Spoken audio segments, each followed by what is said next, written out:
Et en plus, il faut arrêter de penser que la présentation est médecin, etc. On ne dit pas trop les trucs.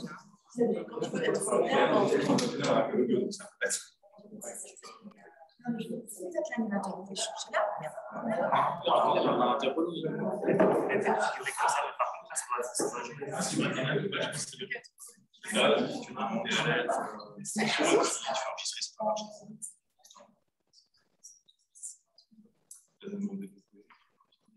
C'est pas le même moment. Mais non, parce que quand moi je rentre avec mon profil, c'est moi l'autre. C'est ça.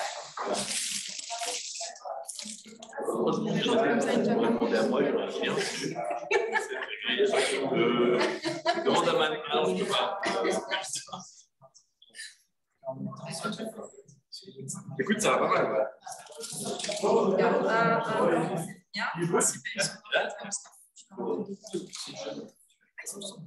C'est moi qui me suis connectée ici. Alors, c'est toi qui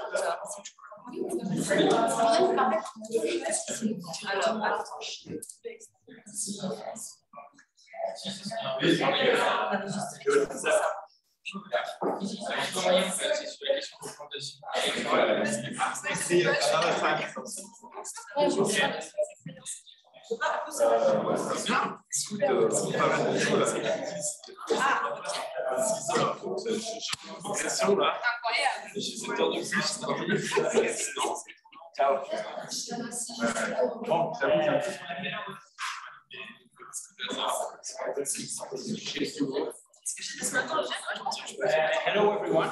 Hello. Yuri, Nazami, Valentin. So we start. Excuse this. Anyway, very happy to have you all here and virtually also on the screen. So the main goal of today's Conseil d'Action is to have a brainstorming session regarding new paradigms of interior design, particularly of design, that we have to reinforce within the department. So it belongs to the strategic plan of development of HED Geneva. So three main topics have been listed as prioritary objectives for the next few years, which are inclusivity, sustainability, and digital revolution, basically. So we have three contributions. One of them is for external guests. One of them is internal and external, but he's Anthony Massour, head of research at HED Geneva. He's well accompanied today by Guillaume Ayot, crypto geek, crypto expert, and they both work together quite often. So they will do a presentation on, you see the title on the screen, l'architecture intérieure à l'époque des métavers. So this will be the first presentation. Then afterwards we will have Philippe Ram on sustainability. Juste, il y a Philippe qui demande si on peut être plus proche du micro. Je ne sais pas où est le micro parce qu'il n'entend pas très bien. Can you hear me properly, Philippe? Yes, we can hear you, but it's if you can be closer to the microphone, it will be better. It's on the ceiling, so I cannot really get close. Okay. Okay. The volume as high as possible, and we will try to speak also as loud as possible. So this will be the first presentation. Then we can have yours, Philip, and then we will have also Vera Sacchetti on new paradigms of inclusivity and how that can affect the development of the Department of Interior Architecture.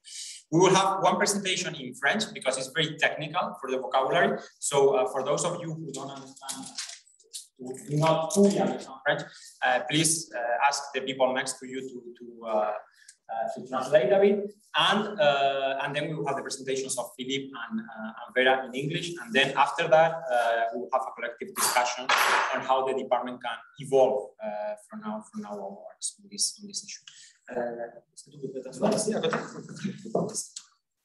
Merci Fabien, on a préparé assez rapidement cette présentation, donc on va la faire en français. Ouais. On a prévu quelque chose d'un peu provocant pour vous réveiller ce midi. Voilà, j'espère que ça vous ferait réagir. Alors, c'est parti. Zeitgeist, donc l'esprit du temps, pour commencer, de quel contexte on parle. Le retour des métavers, métaverse en anglais, métavers avec un accent en français. Le retour, parce que c'est une vieille idée, mais vous avez sans doute entendu parler de ça. Donc, cette semaine, il y a quelques jours, Facebook, donc les premières entreprises au monde, plus de 2 milliards d'utilisateurs, est devenu Meta, a changé de nom. Meta, l'abréviation de Metaverse. Et lors de ce changement, Facebook, Mark Zuckerberg, en bas à droite en 3D, a présenté une démo technique d'un monde virtuel immersif dans lequel on peut à la fois s'amuser, faire des visioconférences, etc. Donc, ils sont en train de pivoter vraiment là-dedans avec l'ambition de recruter 10 000 personnes pour travailler là-dessus. Ça a beaucoup fait réagir les gens. Et puis, du coup, en contraste, ça c'est une image assez récente. Hein. Du coup, une personne sans abri à Los Angeles qui vit en partie dans la réalité virtuelle. Donc, le métavers, c'est une vieille idée. Là, on a fait une timeline. Je ne vais pas prendre le temps de la commenter, mais en tout cas, les premières formes datent déjà d'il y a plus de 30 ans. Et donc, ce qui est présenté comme innovant par Mark Zuckerberg a déjà été pas mal exploré dans le passé. On vous montrera des exemples juste après. L'industrie du gaming. Voilà, on voit que le métavers, ça renvoie majoritairement à des jeux vidéo. On voulait vous donner quelques chiffres pour montrer l'importance de ce domaine-là et l'importance de le prendre en compte, je pense, dans vos différents cours, en tout cas au sein de la filière. Aujourd'hui, le jeu vidéo, c'est plus de 2 fois le cinéma et la musique réunis. Donc, et quand on dit cinéma, c'est tout confondu. Donc, pour une école comme l'AED, ça devient un vrai problème aujourd'hui d'ignorer ce champ-là. Je pense que c'est impossible. Ce n'est pas une opinion, mais en tout cas économiquement, ce serait, je pense, compliqué d'être argumenté. Et surtout, il ne faut pas voir le jeu vidéo comme un domaine séparé. C'est vraiment, ça traverse à peu près déjà tout ce que fait l'AED. C'est-à-dire le cinéma, la mode, évidemment l'architecture, l'art visuel, évidemment. Enfin, c'est à la convergence, à vrai dire, de tout ce qu'on fait déjà. C'est justement le but de la conférence. Est-ce qu'on peut avoir cette présentation après? Oui, elle est déjà en ligne. Ah, ok. Bon, alors je ne parle pas des images. Voilà, vous pourrez retrouver tous les liens plus tard. Je veux dire, du coup, un des buts de notre conférence de ce matin, c'est de montrer l'importance de l'architecture pour le jeu vidéo, l'importance du jeu vidéo pour l'architecture.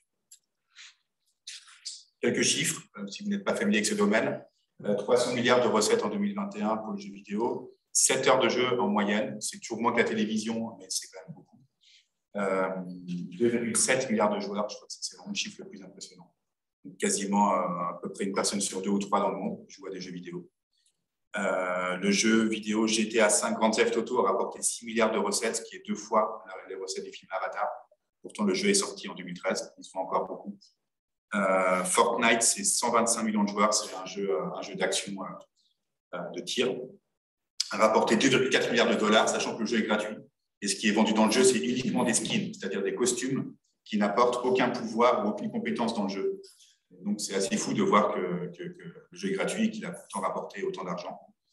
Et dernier exemple, le jeu Axie Infinity, on y reviendra, c'est un jeu dans la blockchain, a rapporté 190 millions de dollars uniquement en octobre. C'est des chiffres très récents. Du coup, on arrive aux enjeux pour l'architecture petit à petit. Donc, de nouveaux espaces pour l'architecture. On revient sur les métavers. J'avais dit que c'était quelque chose d'assez ancien. Ici, un des premiers exemples vraiment diffusés, c'était Second Life en 2003, qui était un univers multijoueur avec une première monnaie propre au jeu, le Linden Dollar. Vous pouvez acheter des îles, des bâtiments, des prestations en tout genre et se faire une nouvelle identité comme la personne sur l'image. Minecraft, peut-être vous connaissez, c'est un jeu 3D multijoueur. Ici, c'est le PFL qui a été refait dans Minecraft en mars 2020 pendant la pandémie. Et en fait, Minecraft, on peut le considérer comme un logiciel d'architecture. Il y a vraiment des outils de construction, de formes, etc. Et une économie également dans le jeu. Ce qu'on remarque, en fait, quand on regarde ces jeux vidéo-là, c'est par exemple dans Sims 4 qu'on est dans un terme de design sur des choses extrêmement basiques. On est vraiment dans la cuisine mobile pas très basique. Alors que Sims 4 aujourd'hui représente pratiquement 30 millions de joueurs. Donc, on a 30 millions de personnes qui expérimentent l'architecture intérieure ou l'architecture à travers ce genre de design très low-tech d'un point de vue des rendus.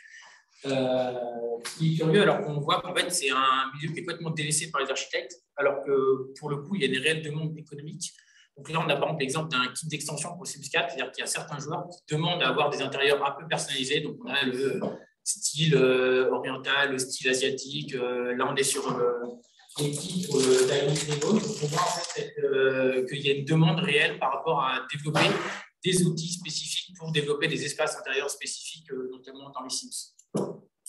Donc ces espaces-là, ça va complètement exploser avec l'émergence des métaverses, comme on l'a vu plus tôt. Et le potentiel économique va bien sûr complètement exploser avec les NFT qu'on reviendra à sur des choses beaucoup plus concrètes, comme les espaces de visioconférence. On voit ici beaucoup sur Twitter de nombreux fails sur les espaces de visioconférence. On prend l'exemple de Zoom, où au final, les gens ne conçoivent pas du tout les espaces de présentation et de conférence comme des choses à designer. Et on voit ici un exemple de fail assez connu, c'était l'année dernière. Même quand les choses sont dessinées, ici, donc on est sur les fonds d'écran un peu basiques sur Zoom, on voit qu'on est dans les choses extrêmement stéréotypées, extrêmement basiques, et qu'il y a clairement un manque de conception de ce genre d'espace, et qu'il n'y ait pas des espaces dédiés selon les espaces de conférence. Des espaces tangibles comme la magnifique, qui coûtent des millions de francs, et finalement, la plupart du temps, on est sur Zoom avec des choses qui n'ont pas du tout été pensées. On est sur une contradiction énorme en termes d'image de marque pour les institutions et les entreprises. On a également aussi un anachronisme des formats de représentation quand on amène à l'ère numérique. Donc ici, c'est une prise écran que j'ai faite à partir de Diffusare. Mais on voit en fait qu'il n'y a pas du tout d'adaptabilité du format aux enjeux du numérique, au médium du numérique. On voit ici qu'en fait, on a juste pris un plan AutoCAD classique imprimé, on a publié en ligne, mais c'est absolument illisible. Il n'y a pas du tout d'adaptabilité, il n'y a pas du tout de changement. Et il y a un gros travail à faire sur cette question-là. Les anachronismes des formes de représentation, donc il y a plusieurs pistes pourtant qui sont évidemment possibles. Donc, on peut avoir des questions sur les SVG responsifs, des dessins interactifs, des effets loop. Le SVG, pour préciser, ça veut dire qu'on aurait un plan quand on serait sur un écran téléphone qui serait vraiment simplifié, et du coup, sur un écran beaucoup plus large, on aurait un niveau de détail plus grand. Donc, on aurait plusieurs types de détails en fonction de la taille d'écran, ce qui est une idée pas très compliquée, mais qu'on n'a jamais vue sur aucun site d'architecture. Il est par exemple très facile de dessiner un plan AutoCAD et avec des tags sur SVG, de dire que selon le moment de la journée ou selon l'heure, le plan va changer d'apparence. Un plan de paysage, on pourrait très bien dire que le plan arrive à capter laquelle saison on se trouve actuellement et que le plan apparaisse d'une manière hivernale ou automnale selon l'époque de l'année, tout ça en live.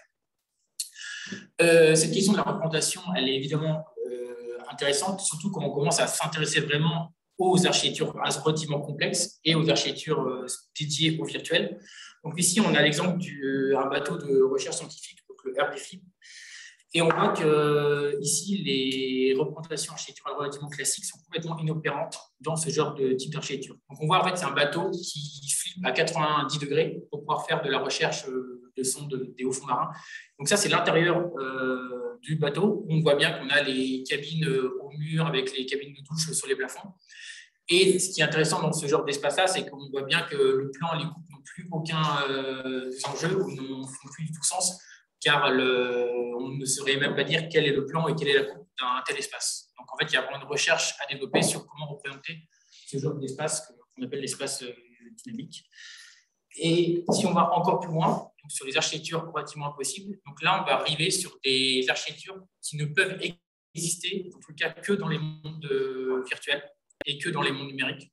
Ici, donc, c'est un jeu mobile, Monument de Valais, très connu, qui fait référence à l'univers de Escher, par exemple. Donc ça a fait un très grand buzz et ça a été vraiment un des top jeux de l'année en 2014, mais c'était sorti un peu plus tard. Mais ça a vraiment été très retentissant parce qu'on a vraiment ce côté sélection, on arrive vraiment à faire le lien entre ce qui est vraiment impossible et ce qui est, on touche vraiment à l'architecture complètement 100% virtuelle. Ce qui est étrange, c'est que pour beaucoup d'agences d'architecture, ce n'est pas l'architecture, c'est du jeu vidéo. Voilà. Ici, c'est un autre jeu vidéo, Portal, sorti en 2007, où du coup, c'est compliqué à expliquer, mais il y a des portails de téléportation et du coup, le gameplay est basé là-dessus. Pareil, encore une fois, un exemple d'architecture impossible, mais qui pourtant, on peut imaginer que des étudiants et étudiantes en bachelor, en master, puissent après travailler dans ce genre d'univers. Toujours pareil, contrôle, un jeu sorti en 2009, plus récent. Donc là, on est vraiment dans des espaces un peu plus particuliers, plus dynamiques. Donc on reste encore sur des choses qui sont relativement concevables avec nos sens. On va voir qu'après, on va voir sur des choses beaucoup plus... Ça ressemble assez à Inception.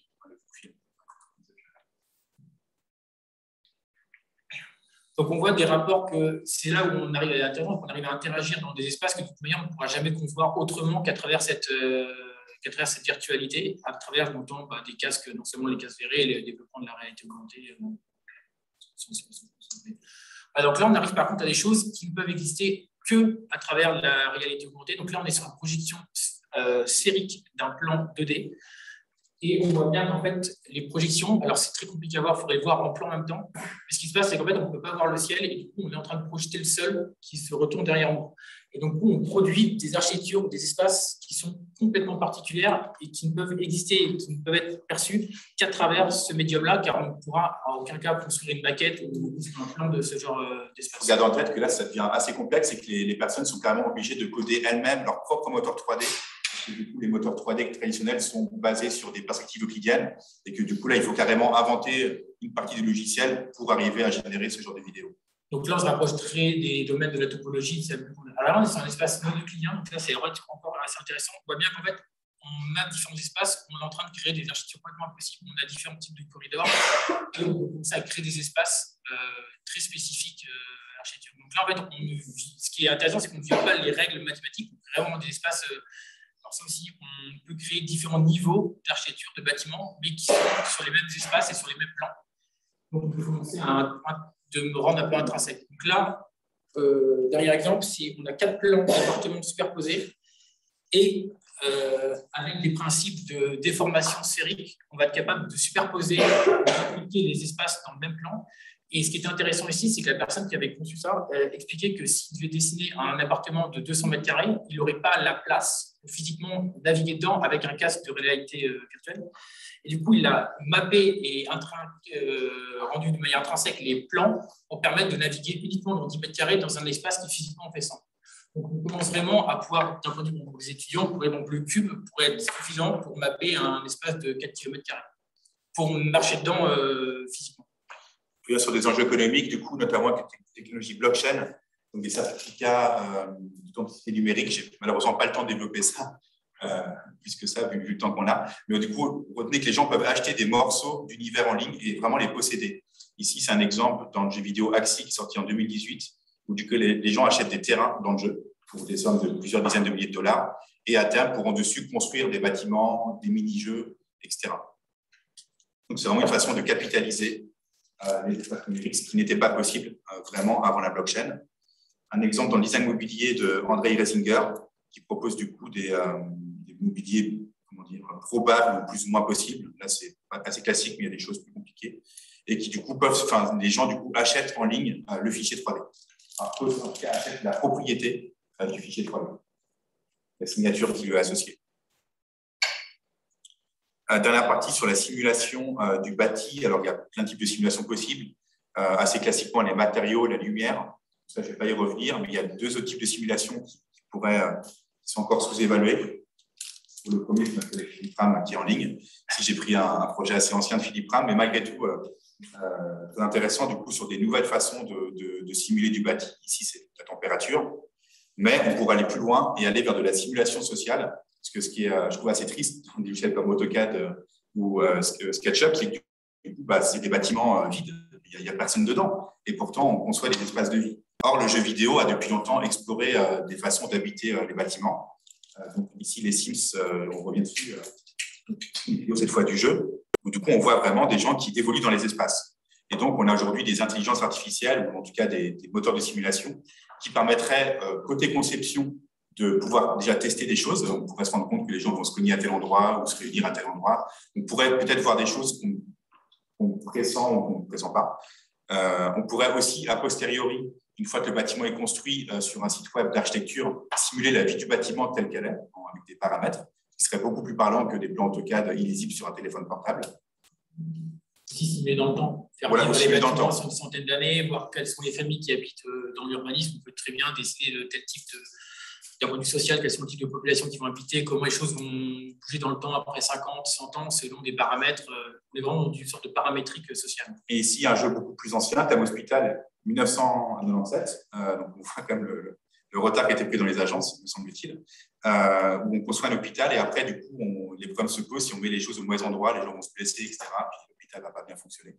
Donc, c'est un jeu assez fun, mais on pourrait imaginer des choses plus professionnalisantes. En tout cas, ce type de paradigme pourrait tout à fait s'intégrer dans les logiciels et les démarches.